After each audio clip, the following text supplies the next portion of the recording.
नमस्कार विद्यार्थियों, apex agree classes के ऑनलाइन प्लेटफॉर्म पर आप सभी का हार्दिक स्वागत और अभिनंदन। मैं लोकेश चौधरी। साथियों, आज हम चर्चा करेंगे गाय की नस्लों की। आगे हमने पहले द्विप्रयोज नस्लें पढ़ी थी साथियों, उससे पहले हमने पढ़ी थी दुधारू नस्लें, उससे पहले हमने गायों का वर्गीकरण पढ़ा था। आज हम पढ़ेंगे गायों की जो भारवाही नस्लें हैं उनके बारे में हम चर्चा करेंगे। हमने जो दुधारू नस्लें पढ़ी थी साथियों उसमें साहिवाल, गिर, राठी, देवनी, लाल सिंधी पढ़ ली थी। भारवाही के अंदर कांग्रेज हो गई, हरियाणवी हो गई, थारपारकर हो गई, ये नस्लें हमने पढ़ ली थी। ये साथियों आपका बहुत बड़ा महासंग्राम है। पशु परिचय वैकेंसी एक बहुत बड़ा संग्राम है जिसको आपको फाइट करना है। वो कहते हैं ना, नहीं है ये एक या दो दिन की, नहीं है ये एक या दो दिन की, सुबह और शाम लड़ना है, ये जीवन का समर है, मृत्यु तलक है विराम लड़ना है। मेरे बच्चों कला सीखो संपूर्ण चक्रव्यूह वेदन की, मेरे बच्चों कला सीखो संपूर्ण चक्रव्यूह वेदन की, तुम्हें अभिमन्यु की भांति बहुत बड़ा महासंग्राम लड़ना है, तुम्हें अभिमन्यु की भांति बहुत बड़ा महासंग्राम लड़ना है। तो साथियों, ये पशु परिचर वैकेंसी आपके लिए बहुत सुनहरा अवसर है। आपको इसको भेदना है, आपको भेदने की कला पता होनी चाहिए, आपको अच्छे कंटेंट पता होने चाहिए, आपको उनको पढ़ना है, अपने नोट्स बनाने हैं, तभी ये पॉसिबल है। उसके बाद में साथियों जो 12th के अंदर हैं, अभी एग्रीकल्चर ले रखी है, उनके लिए जेट और सीयूईटी भी 1-2 महीने के बाद में बहुत बड़ा महासंग्राम है जिसको भी आपको ही लड़ना है। आपको हमेशा तत्पर रहना है, कुछ करने के लिए, कुछ कर दिखाने के लिए। चलिए साथियों, आज हम चर्चा करेंगे हमारी भारवाही नस्लों की।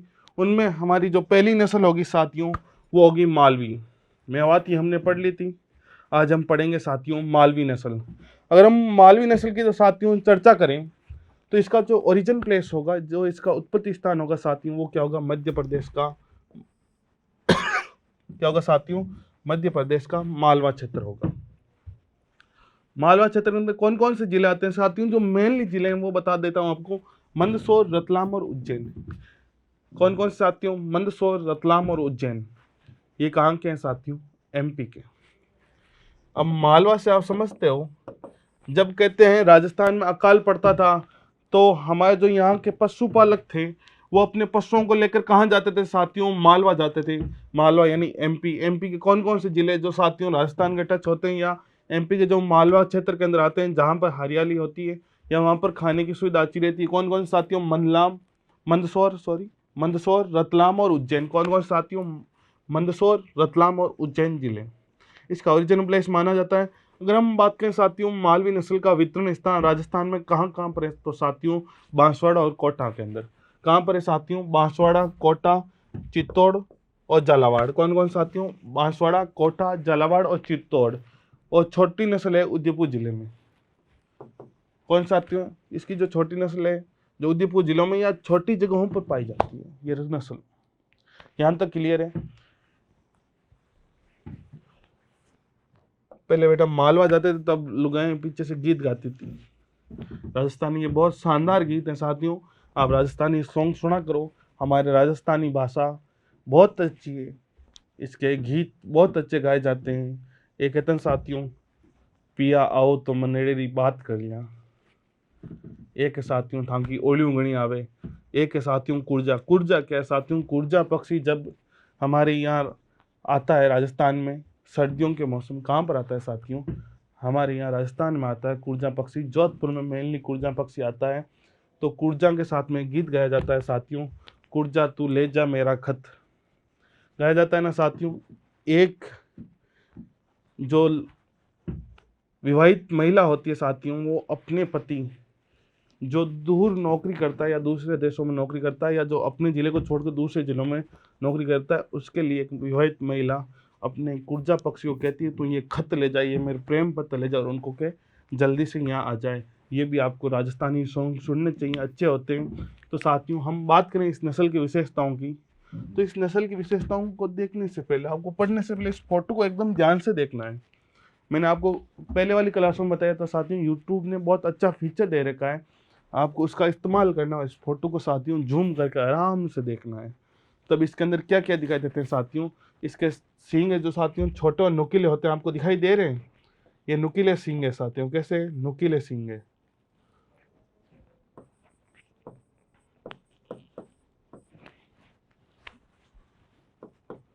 और साथियों इसका रंग कैसा दिख रहा है साथियों, दूसरे से लोहा सम दूसरा दिख रहा है, यानी लोहे के समान हल्का सा दूसरा रंग दिखाई दे रहा है ना आपको, बस वही बात है।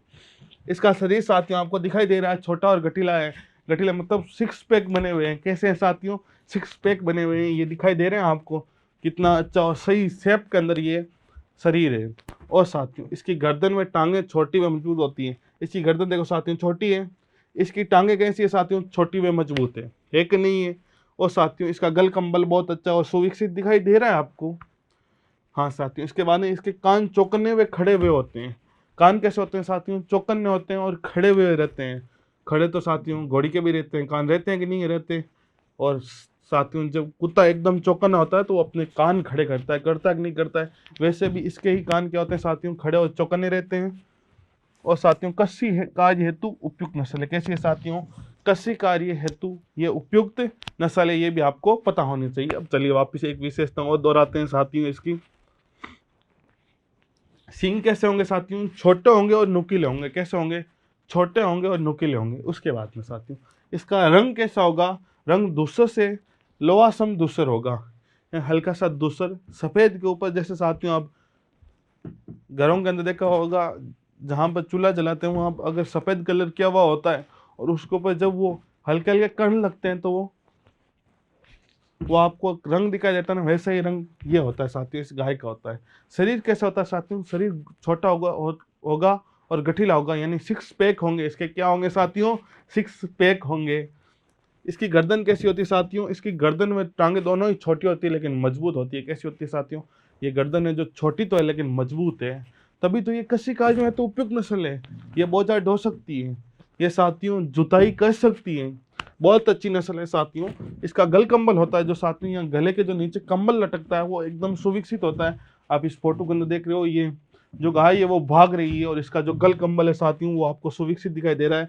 इसे हवा के अंदर झोला देता हुआ, झोला मतलब मारो राजस्थान में कहते हैं साथियों, झोला मतलब हिलता हुआ दिखाई दे रहा है।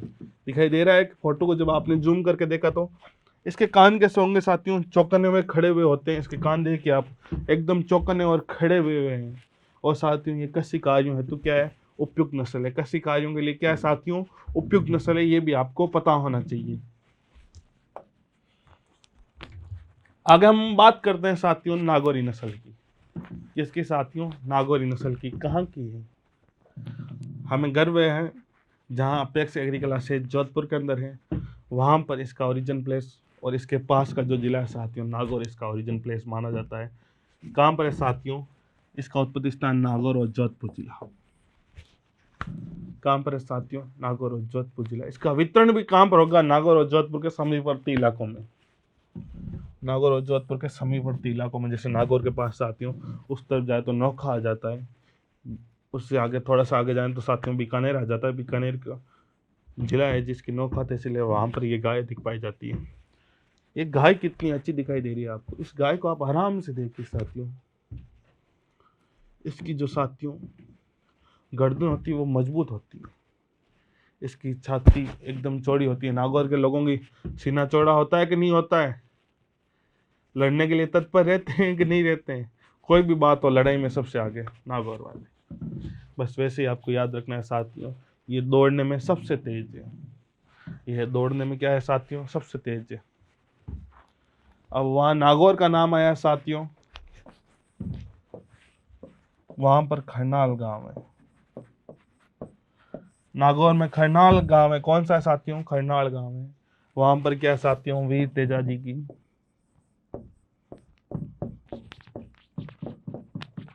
वीर तेजा जी क्या साथियों जन्म स्थान है।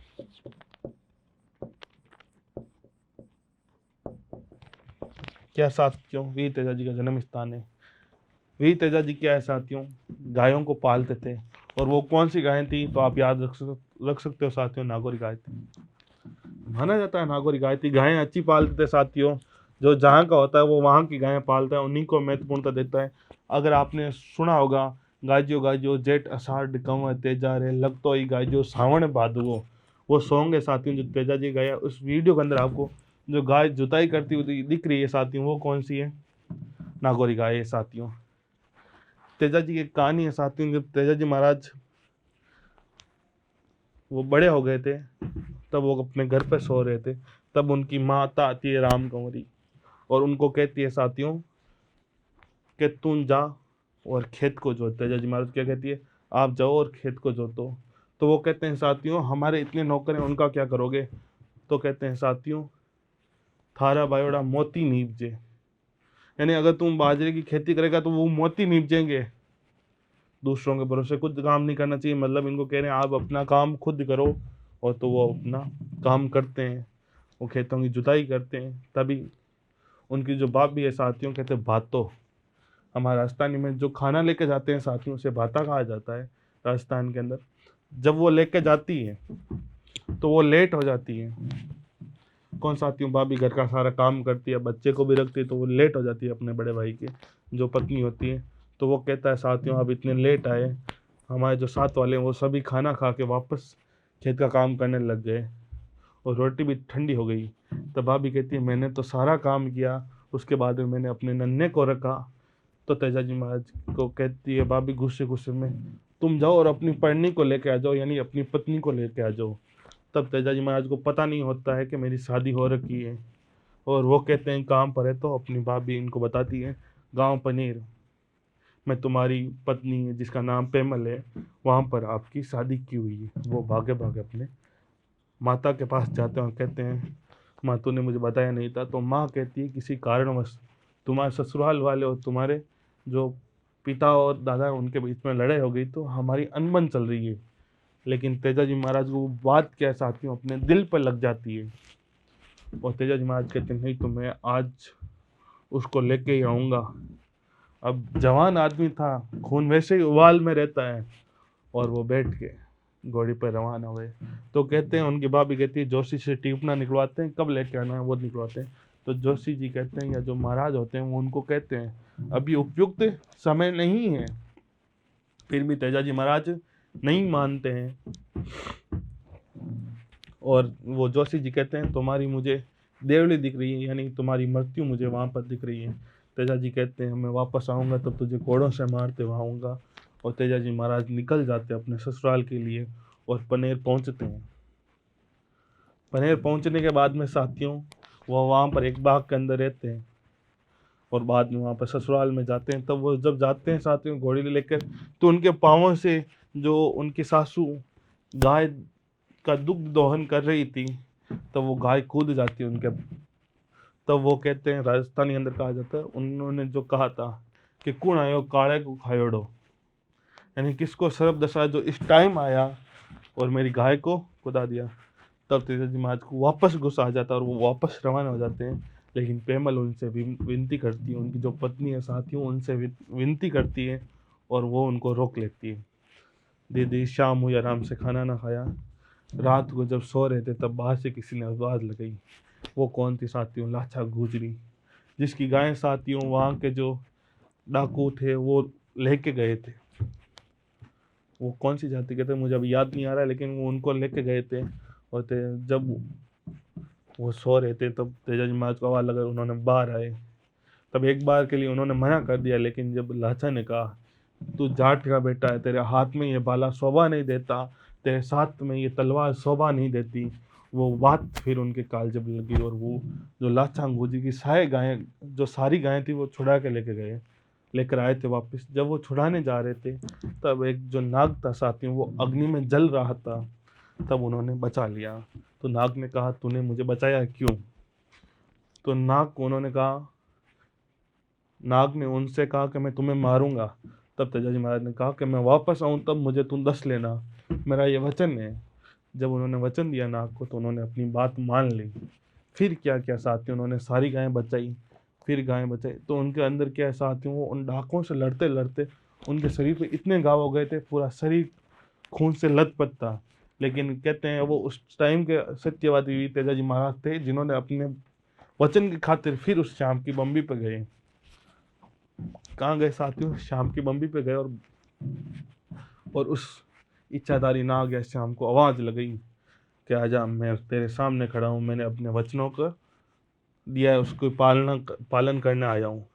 तब वो कहता है शाम उसको भी दया आ जाती है कि कितना इस कलयुग में भी साथियों वचनवादी आदमी है जो अपने वचन पर अटल रहा तो फिर वो सांप क्या करता है साथियों, मना कर देता है खाने से। तो तेजाजी ने कहा था कि मैंने तुझे वचन दिया है, तू मुझे दसेगा और जरूर दसेगा। तो उसने एक बहाना बनाया कि तुम्हारा पूरा शरीर लथपथ है, मैं कहीं पर तुझे दस नहीं सकता। उन्होंने कहा मेरी ये जीभ गंवार है जिस पे एक भी घाव नहीं है, तू मुझे यहाँ पर दंस सकता है।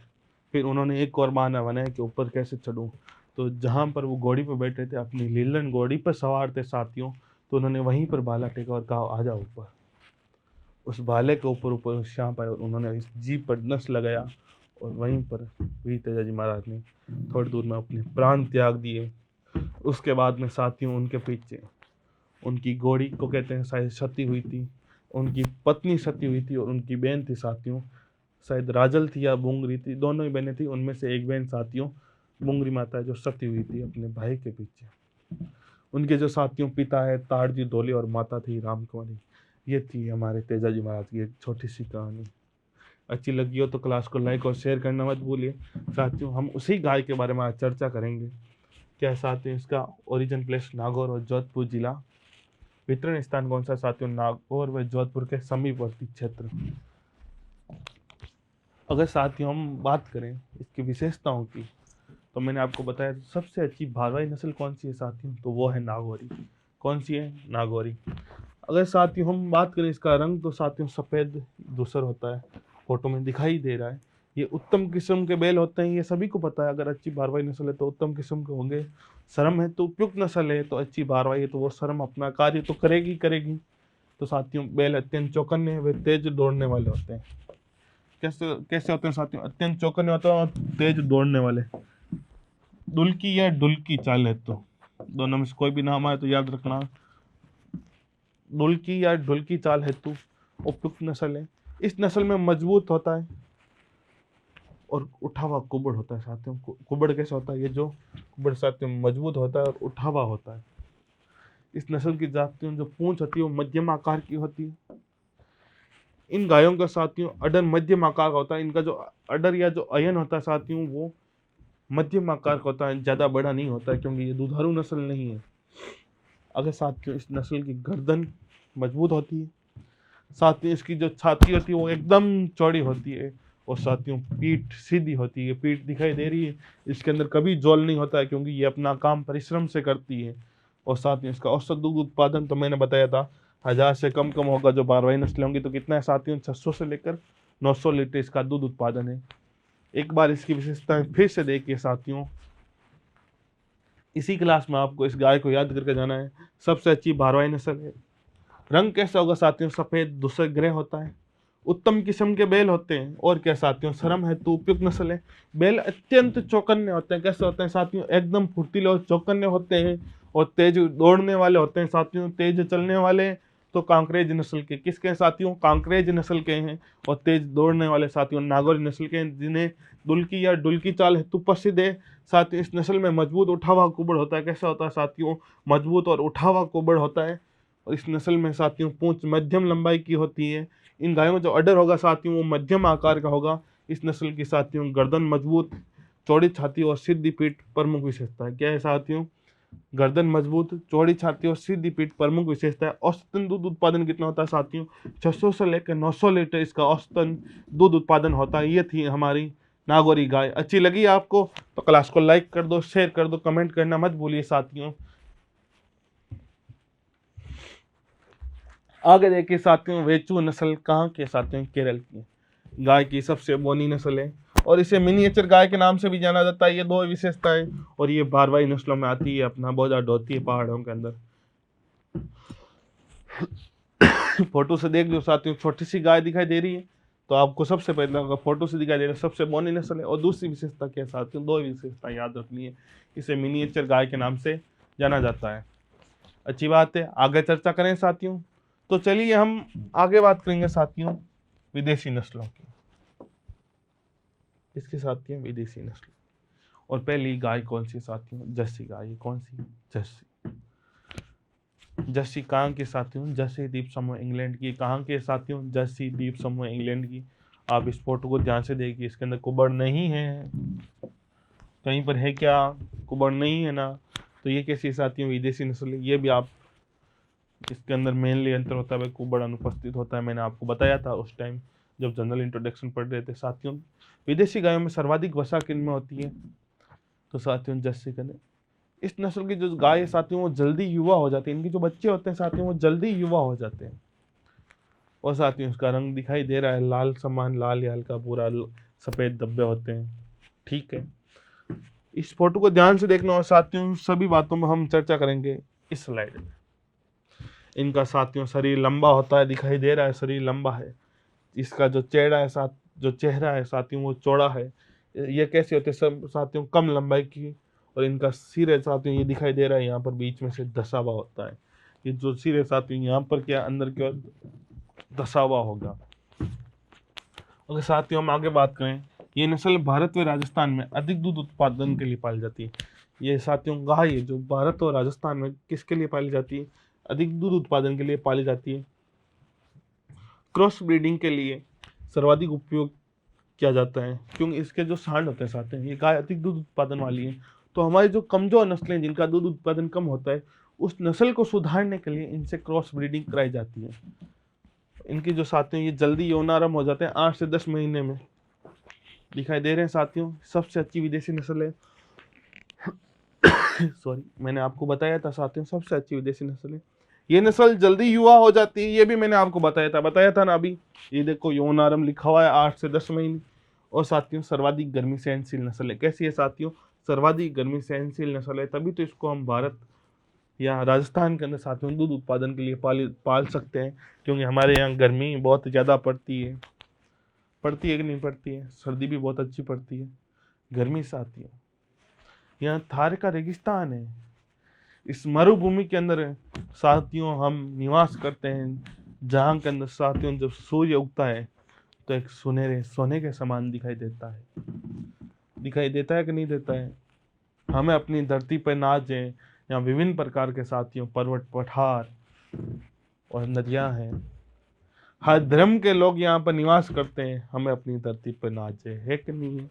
चलिए साथियों हम आगे बात करें। सर्वाधिक देखभाल की अगर आवश्यकता होती है तो वो कौन सी गाय की साथियों, जर्सी गाय की होती है सर्वाधिक देखभाल की। इसका रंग साथियों लाल व हल्के काले या सफेद धब्बे पाए जाते हैं। इसका रंग कैसा होता है साथियों, लाल व हल्के काले सफेद धब्बे पाए जाते हैं। काले व सफेद या धारियां होती है साथियों, यहाँ पे दिखाई दे रहे हैं सफेद काले धब्बे। तो साथियों इस नस्ल की एक बार और विशेषता देखिए, इसका शरीर कैसा होगा साथियों, लंबा होगा।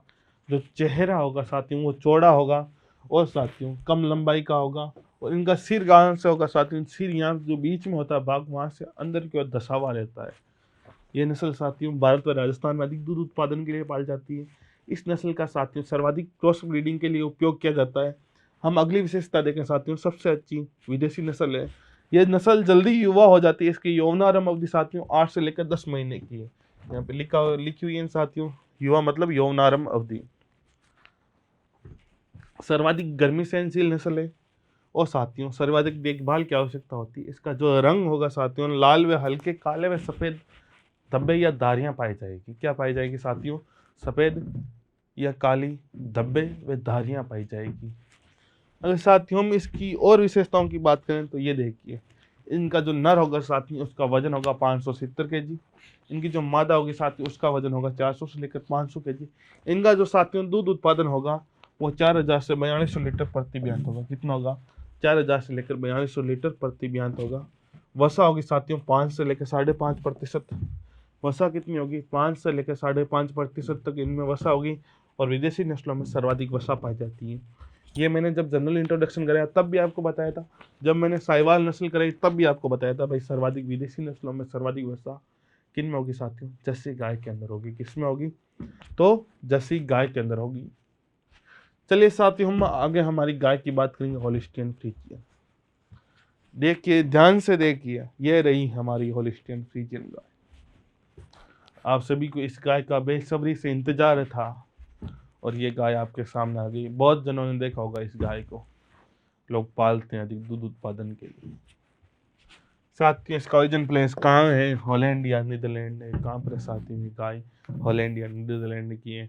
साथियों इस नस्ल को गौर से देख के इस पे काले व सफ़ेद धब्बे दिखाई दे रहे हैं कि नहीं दे रहे हैं? ये गाय सबसे ऊंची और सबसे भारी नस्ल की है। इसका डोल ही बेडोल है। इसका जो साथियों आकार वो सही रूप या ढंग से नहीं है। कहते हैं ना बेडोल, जिसका कोई डोल नहीं हो, बेडोल, यानी जिसकी कोई सुंदरता नहीं हो। हमारी साथियों भारत की नस्लों की सुंदरता का आगे सब फीके हैं। हर नस्ल की अलग अलग सुंदरता है। जिस नस्ल को देखो वो सबसे अच्छी है। हरियाणवी को देखो साथियों, क्या बात है। आप हरियाणवी से आगे जाओ साथियों, राजस्थान की जो नागौरी गाय है उसका भी कितना है। साहिवाल कितनी अच्छी नस्ल है। सारी अच्छी नस्लें, इनका ही तो डोल बेडोल होता है। जो विदेश के होते हैं उनका कोई साथियों रंग रूप डाल चाल डाल कुछ नहीं होती। हमारी गायों की जो चाल है वो भी अलग अलग है। सवाई चाल कांकरेज की है, ढुल की चाल साथियों नागौरी की है। हम हमारी चाल की व्याख्या नहीं कर सकते और इनका डोल ही बेडोल बताया जा रहा है। तो हम क्या ही कह सकते हैं? विदेशी नस्लों को पालना चाहिए कि नहीं पालना चाहिए? आप ही देख लो। मेड इन इंडिया का उपयोग करना चाहिए कि नहीं करना चाहिए? करना चाहिए बेटा। जो मेड इन चाइना, जो बाहर के देशों के, उनके हमें सामान भी उपयोग नहीं करना चाहिए, क्योंकि हमें अपनी संस्कृति, हमें अपनी मातृभाषा, भाषा, हमारे गुणों, हमारे संस्कारों को सम्मान करना चाहिए। यही होते हैं साथी जो हमें आगे बढ़ने के लिए, राह दिखाने के लिए आवश्यक होते हैं। हम उन्हीं के बारे में चर्चा करेंगे। ये विदेशी नस्लें हमें पढ़नी पड़ती है। बाकी विदेशी सामान भी उपयोग मत किया करो। सही रहा, ये मशवरा है। बाकी आप क्या आप जानो बेटा। और कहेंगे सर हमें मना कर रहे हैं। कहते ना 2 रुपये अधिक दो, मतलब वो 2 साल अधिक चले वैसी वस्तु लो। आज दी जिसकी कोई गारंटी नहीं, उसका क्या उपयोग करना। देखो पहली लाइन है, शरीर अत्यंत बड़ा और बेडौल होता है। मैंने आपको दिखाया था ना साथियों, इस फोटो में दिखाई दे रहे हो। ये कहीं से सुंदर नस्ल दिखाई दे रही है? नहीं दे रही है। सुंदर नस्ल हमेशा सुंदर होती है। भारतीय जो नस्लें हैं सारी की सारी सुंदर है, जिनकी अगर हम व्याख्या करने बैठे हैं साथियों तो हिंदुस्तान के हर जो हमारे जो विदेशी नस्लें हैं वो सारी की सारी इनके सामने, एक गाय के सामने सारी नस्लें फीकी पड़ जाए।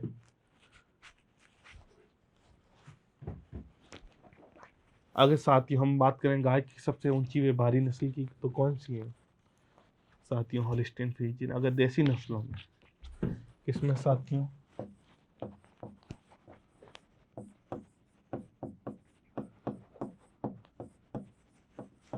देसी नस्लों में सबसे भारी व ऊंची नस्ल तो साथियों कौन सी है? पता होना चाहिए। कांकरेज। कौन सी साथियों? कांकरेज नस्ल। इसका रंग कैसा होता है? काला व सफेद मिश्रित रूप से रंग पाया जाता है। इसका सर्वाधिक दूध उत्पादन देती है, देसी और विदेशी दोनों। मतलब अगर क्वेश्चन के अंदर नहीं पूछा गया हो कि देसी गायों में सर्वाधिक दूध उत्पादन, तो साथियों इसी को ही करना है। हम तीनों देसी दे रखी है, एक विदेशी दे रखी है, तो आपको यही करना है। अगर आपको स्पेसिफिक पूछे साथियों देसी गायों में सर्वाधिक दूध उत्पादन, तो आपको साहिवाल करना है। विदेशी गायों में सर्वाधिक दूध उत्पादन पूछे तो साथियों आपको होलिस्टीन फ्रीजियन करना है। और आपको सीधे पूछे सर्वाधिक दूध उत्पादन नस्ल, उसके अंदर साहिवाल और होलिस्टीन फ्रीजियन दोनों दे रखे हो, तो आपको होलिस्टीन फ्रीजियन करना है। क्वेश्चन को हमेशा ध्यान से पढ़ना चाहिए। क्वेश्चन तभी आपका सॉल्यूशन होगा जब आप उसको ध्यान से पढ़ोगे और उसके चारों ऑप्शन देखोगे, उसके बाद में उसका सॉल्यूशन करोगे, तब मजा आएगा बेटा। तब आपका आंसर सही सटीक होगा और आपको उसके अंक अच्छे मिलेंगे। साथियों अगर हम दूध उत्पादन की बात करें साथियों, अधिकतम दूध मैंने उस दिन बताया था 25,300 किलोग्राम। कितने दिन में साथियों? 365 दिन के व्यांत काल में। कहाँ रिकॉर्ड किया गया साथियों? क्यूबा में। क्यूबा नामक जगह है, वहाँ पर इसका दूध रिकॉर्ड किया गया 25,300 लीटर। अधिक दूध उत्पादन से बेटा अधिक गुणवत्ता नहीं होती है। हमारे बच्चों को साथियों डॉक्टरों द्वारा सलाह दी जाती है गाय का दूध पिया जाए, विदेशी गायों का नहीं साथियों, देसी गायों का। क्योंकि ये जो देसी गाय हैं साथियों वो दिखने में भी सुंदर होगी तो बच्चा भी सुंदर होगा। जैसे जिसके साथियों रंग रूप चाल डाल होगी वैसा ही बच्चा होगा। अगर हम उसको शुद्ध आहार खिलाएंगे, अच्छा आहार देंगे, तो साथियों उसकी वृद्धि अधिक होगी, उसकी चंचलता वो अधिक होगी। ये तो साथियों ऐसी पड़ी रहती है। लेकिन हमारी जो भारतीय गायें हैं वो कितनी चौकन्नी होती है, कितनी फुर्तीली होती है, जिसकी आप व्याख्या नहीं कर सकते अपने शब्दों में। किसी गाय की आप सुंदरता की आंकलन नहीं कर सकते। वो चांद को अगर हमारी गाय नागौर या हरियाणवी के सामने खड़ा किया जाए तो वो चांद भी एक बार अपनी सफेदी में साथियों कम दिखाई देगा। तो हमें नाज है हमारी गायों पर साथियों। भारत एकमात्र देश है जहां पर हर पशु को अपनी संज्ञा दी गई है, हर पशु को अपना स्थान दिया गया है। गाय को हम अपनी माता कहते हैं तो साथियों हम उसको मारने से भी घबराते हैं नहीं घबराते हैं, जबकि विदेशों में कहा जाता है साथियों गायों को काट कर उनका मांस खाया जाता है, और वो भी बहुत बड़े स्तर पर। चलिए हम उस और नहीं जाएंगे। अगर हम इसके साथियों अयन की बात करें तो बड़े व सुविकसित होते हैं। कैसे होते हैं साथियों इनके अयन? बड़े व सुविकसित होते हैं। वो साथियों इसका दूध उत्पादन प्रति ब्याज में साथियों या प्रति लैक्टेशन पीरियड में कितना होगा? 5000 से 6000 लीटर। कितना होगा साथियों? 5000 से लेकर 6000 लीटर। अगर हम वसा की बात करें तो साथियों 3.5% वसा होगी, और सबसे न्यूनतम वसा होती है सभी गायों में। सबसे कम वसा की बात करें तो किसमें होगी साथियों? हमारी होलिस्टीन फ्रीजियन में होगी। और साथियों शरीर भार होता है 600 से लेकर 1000 किलोग्राम। कितना होता है साथियों? सबसे भारी नस्ल है तो कितना होगा साथियों? 600 से लेकर 1000 किलोग्राम। 590 तो हमारी कांग्रेज नस्ल का होता है, वो तो देसी गायों में सबसे भारी नस्ल है, तो उससे ये सभी गायों में सबसे भारी नस्ल है तो साथियों कांग्रेस से तो ज़्यादा होगा। तो 600 से लेकर 1000 किलोग्राम इसका शरीर वजन होता है। अगर हम बात करेंगे साथियों संकर नस्लें। संकर नस्लें होती क्या है? तो साथियों संकर नस्लें होती हैं दो अलग अलग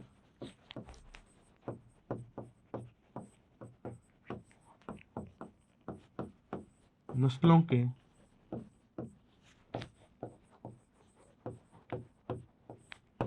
संकरण से प्राप्त नस्लें।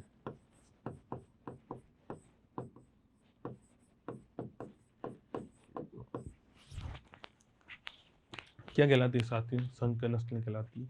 हम सबसे पहले बात करेंगे साथियों करंट स्विस की। दो नस्लें सबसे महत्वपूर्ण और एग्जामिनर की दोनों ही फेवरेट नस्लें संकर नस्लें, करंट स्विस और current fridge.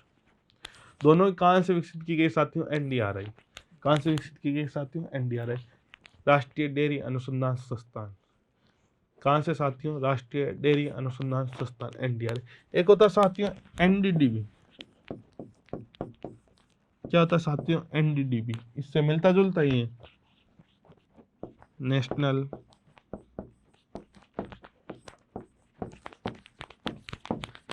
Dairy development board. Development board कहाँ पर स्थित है साथियों? आनंद गुजरात में। आनंद कहाँ पर है साथियों? आनंद नामक जो जगह है साथियों वो आनंद गुजरात में। याद आ रहा है? अब आपको इन दोनों में कभी कंफ्यूजन नहीं होना है, नेशनल डेयरी डेवलपमेंट बोर्ड और नेशनल डेयरी अनुसंधान संस्थान, नेशनल डेयरी रिसर्च इंस्टीट्यूट। इन दोनों में कभी कंफ्यूजन नहीं होना है। एक तो है साथियों करनाल हरियाणा में, एक के साथियों आनंद गुजरात के अंदर। अमूल भी कहाँ पर है साथियों? आनंद गुजरात में। आनंद मिल्क यूनियन यूनाइटेड लिमिटेड कहाँ पर है साथियों? आनंद गुजरात में। कहाँ से विकसित की गई? तो आपको सबसे पहले पता होना चाहिए साथियों एनडीआरआई करनाल हरियाणा से विकसित की गई है। अब किन किन दो गायों का संकरण साथियों? स्विस पीछे दिखाई दे रहा है तो कौन सी है साथियों? हमारी विदेशी नस्ल है ब्राउन स्विस। और सर्वाधिक दूध उत्पादन किसका होगा साथियों? साहिवाल का। स्विस के साथ में कौन है साथियों? साहिवाल है। ब्राउन स्विस के साथ में साहिवाल का संकरण कराया और हमें प्राप्त हुई हमारी करंट स्विस नस्ल, जिसका दूध उत्पादन कितना होता है साथियों? 3400 से लेकर 5000 लीटर। कितना होता है साथियों? 3400 से लेकर 3500 लीटर सॉरी 3400 से 3500 लीटर प्रति ब्याज होता है। कितना होता है साथियों? 3400 से 3500 लीटर प्रति ब्याज इसका दूध उत्पादन होता है। अगर हम वसा की बात करें साथियों तो 4.7% इसके दूध में वसा पाई जाती है। कितनी पाई जाती है साथियों? 4.7%। संकरण किसका है ये तो याद रखना, ब्राउन स्विस इंटू साहिवाल का संकरण है। दूध उत्पादन याद रखना 3400 से लेकर 3500 लीटर प्रति ब्याज। वसा होती है साथियों 4.7%। कहाँ से विकसित की गई है? तो एनडीआरआई से, national dairy research institute Karnal Haryana से विकसित की गई नस्ल है। आगे हम बात करें साथियों कर्ण फ्रिज की। किसकी साथियों? कर्ण फ्रिज की। तो ये जो ये नस्ल है जो NDRI से विकसित की गई है, दोनों एक ही जगह से करनाल हरियाणा से विकसित की गई है। ये किनका संकरण है साथियों? होलिस्टीन फ्रीजियन इनटू, जो द्वीपयोजनी नस्ल है साथियों थार पारकर, उसका संकरण है। किन किन का साथियों? वो जो कर्ण स्विस थी, उसने स्विस के साथ में साथियों साहिवाल को जोड़ा था। अब हम फ्रिज के साथ में साथियों थार पारकर को जोड़ेंगे। फ्रिज कहाँ पर आवश्यकता होती है साथियों? थार के अंदर आवश्यकता होती है ना। फ्रिज की कहाँ आवश्यकता होती है साथियों? रेगिस्तान के अंदर आवश्यकता होती है। हर चीज गर्म हो जाती है हाथों हाथ, तो इसीलिए तो होलिस्टीन फ्रीजियन का संकलन थार पारकर से कराया है। इसके साथ में साथियों थार पारकर से कराया है। किसका? होलिस्टीन फ्रीजियन का। अगर हम इसके दूध उत्पादन की बात करें साथियों, तो 3700 से लेकर 3800 लीटर, कितना साथियों? 3700 से लेकर 3800 लीटर प्रति ज्ञात इनका दूध उत्पादन होता है। अगर हम साथियों इसके दूध में वसा की बात करें तो 4% पाई जाती है। कितनी? 4% वसा पाई जाती है। चलिए हम आगे 2-3 और संकरण नस्ल देख लेते हैं, संकर नस्लें देख लेते हैं। तो साथ ही देखिए सुजाता है जो जर्सी इंटू साहिवाल, से साहिवाल, जैसे जर्सी तो Sahiwal into Jersey, Jersey into Sahiwal का संकरण है। अगर हम जर्सी हिंदी की बात करें तो साथ ही इलाहाबाद यूपी में तैयार की गई। कहाँ पर है? इलाहाबाद यूपी में। तो जर्स हिंदी से आपको नाम से पता चल रहा है, जर मतलब जर्सी और सिंधी मतलब लाल सिंधी। कहाँ से विकसित है साथियों? इलाहाबाद यूपी में तैयार की गई। आप रीजन की चर्चा करो तो साथियों ये IARI Indian agriculture research institute से विकसित की गई है। काम कौन कौन से साथियों नस्लें? तो होलिस्टीन फ्रीजियन, तो फ्रीजियन से होलिस्टीन फ्रीजियन, सर्वाधिक दूध उत्पादन और सर्वाधिक दूध उत्पादन देसी, तो होलिस्टीन फ्रीजियन इंटू साहिवाल से विकसित की गई।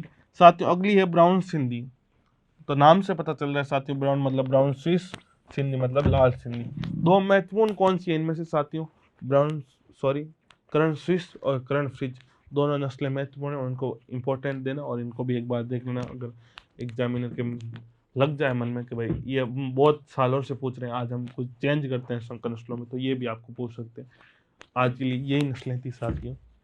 आपको जाने से पहले एक छोटी सी इंफॉर्मेशन लेके जानी है।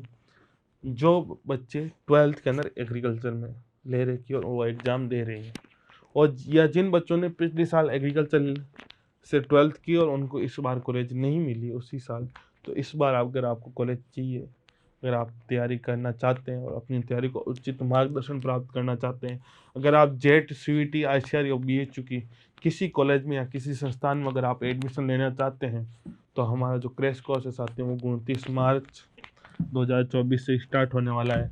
28 मार्च को जैसे 12th वालों का एग्ज़ाम ख़त्म हो जाए तो उनको देर नहीं करनी है, सीधे काम पर आना साथियों। अपेक्स एग्री क्लासेज अपनी सीटें लिमिटेड है, अपनी सीट सुनिश्चित करने के लिए जो दिए गए नंबर है साथियों उन पर अभी कांटेक्ट कीजिए और अपनी सीट को पक्की कीजिए।